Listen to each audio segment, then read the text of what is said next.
ধরে নাও একজন মানুষকে মনে মনে তুমি ভালোবেসে ফেলেছো, কিন্তু তাকে ভালোবাসলেও তার কাছে কি আত্মসমর্পণ করতেই হবে? যে মানুষটা আমার নীরবতা বোঝে, যে মানুষটার চোখে চোখ পড়লে ঠোঁটে হাসি খেলে যায়, যাকে সবকিছু গুছিয়ে বলতে হয় না, আলাদা করে দায়িত্ব নেওয়ার কথা বলতে হয় না, যার কথা শুনতে শুনতে মনে হয় শরীর অসাড় হয়ে আসছে, তার কাছে কি মনের সব দুঃখ, হতাশা, অভিমান, অভিযোগ খুলে বলতেই হবে? প্রয়োজন পড়ে কি? মনে হয় পড়ে না।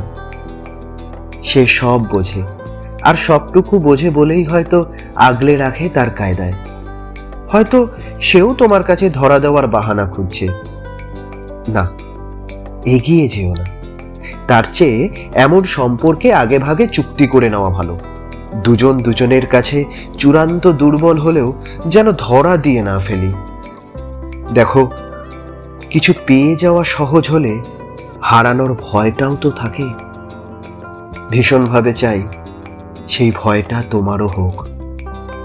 সম্পর্কে জড়িয়ে পড়তেই হবে এমন তো নয়, বরং কিছুটা দূরত্ব থাকুক। যেমন অক্সিজেন নেওয়ার জন্য আমাদের গাছের কাছে যেতে হয় না, একটা পারস্পরিক সমঝোতা আছে, ঠিক তেমন।